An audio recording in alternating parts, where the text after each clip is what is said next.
Hello everybody, welcome to my channel. I'm here behind the camera just showing you a little bit of a nice, very calming nature. I don't know about you guys, rivers and water always calms me down, always making me feel calm. I'll try to record this video. There is a lot of people walking with dogs, but the topic of today is traveling to Ukraine and going to smaller cities, going to not so popular places for some reason, whatever your reason is. Maybe you want to travel, seeing different places, or maybe you have somebody you visiting and they living in some really smaller kind of place. And is it safe? It's basically my video second part of is it safe to travel to Ukraine on your own. So just 1 minute guys, I'm trying to turn this so I can see you you can see me.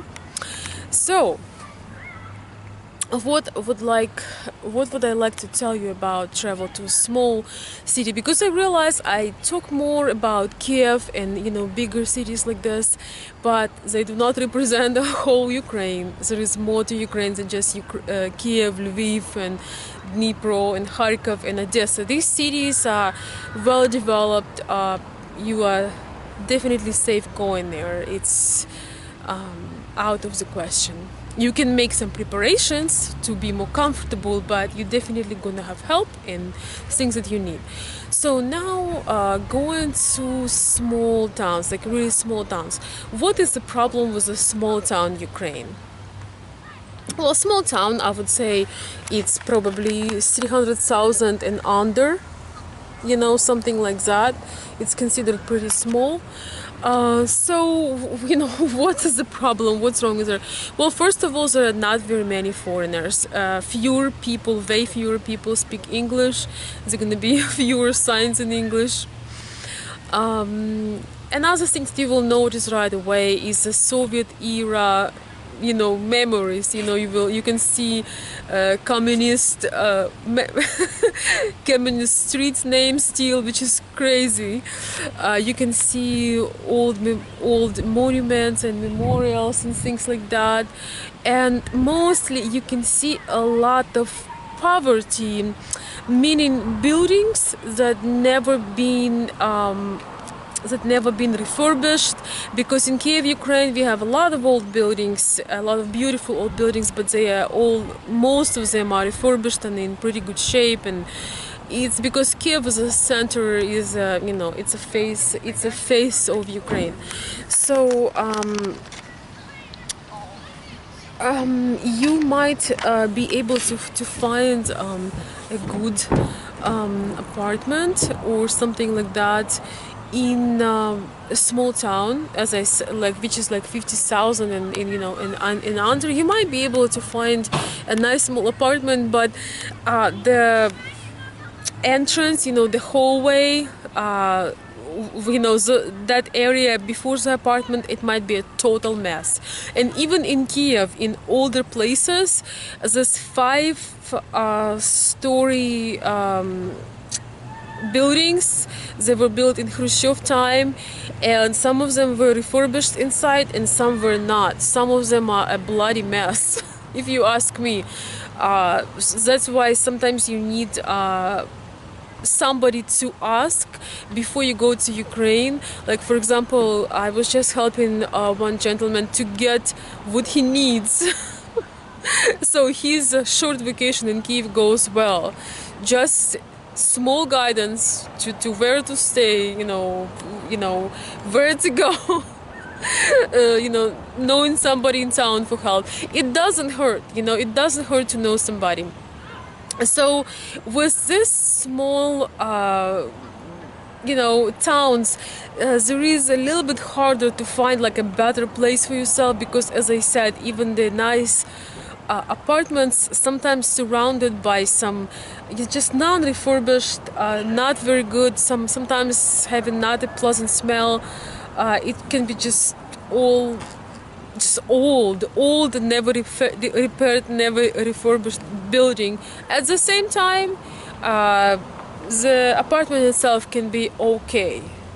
I have to also say that I'm not as big expert on really small cities, because I always prefer to not go there. I don't even know why. Maybe because when I was little, my mom would take me to the seaside, to that really small town. I didn't like. I could not wait to go back. That might be it. I don't know. Maybe because when I had the chance to travel, I would go somewhere that is interesting rather than going to Ukrainian villages, which you actually might end up liking. Everything has a good side and not so good side. So what else? Also, the infrastructure is older. You know, it's basically the buses. Go ahead, don't worry.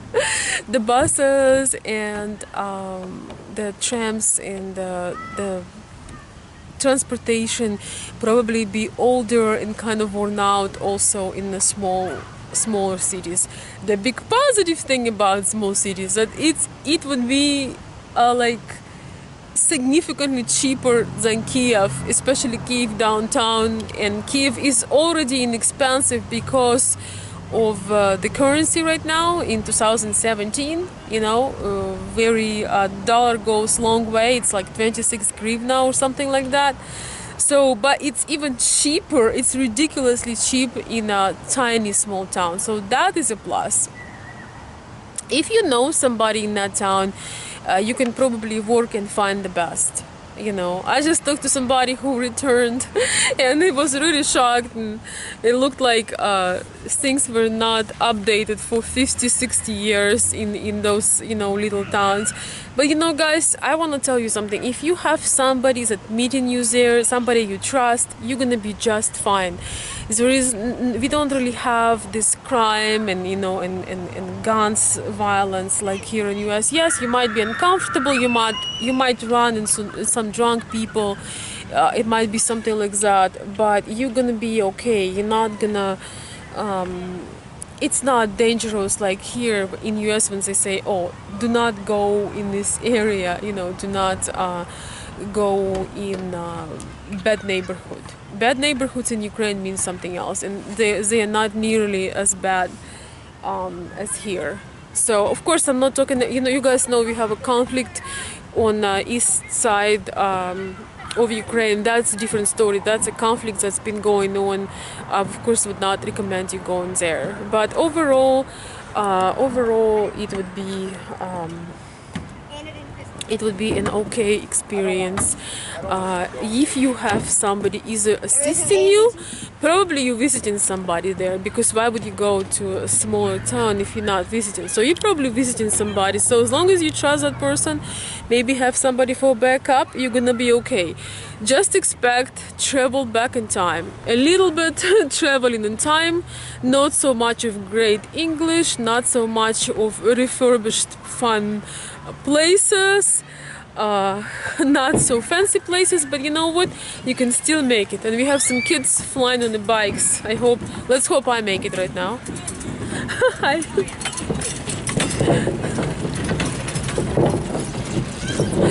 So I did. So I survived the kids on the bikes.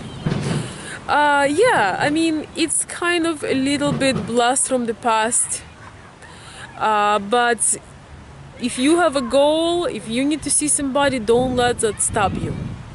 You do have another option if it's a really small town and you know, you think your lady, possibly person you're visiting, is available, she is not too busy with work, maybe she can take a vacation and travel to a next bigger town, if it's maybe Odessa or Kharkov or Dnipro or Kiev or Lviv.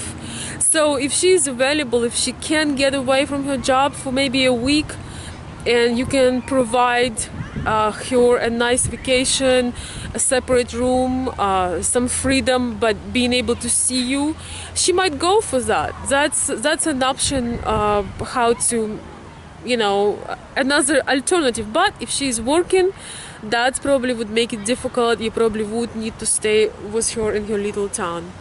So that's something to consider, but nobody gonna kill you, nobody gonna do anything bad to you. You're just gonna see another side of the coin. And I'm always saying how Kiev is stunning and beautiful and gorgeous, and it is a beautiful city, but we have to all understand it's finance. It has a huge financing because there are businesses and international businesses and people from all over Ukraine and all over the world. So it's cream on a cake, you know, it's a frosting. So you actually will explore the regular kind of small city situation. It might be also good experience in the ways of learning, you know. Not everything is absolutely flawless. So it might be an experience that you've never had, and maybe you will learn something from that. So with that being said, guys, don't be afraid. Go for what you want to go, because one day you will regret that you hadn't done it. So thank you so much, and I will see you next time.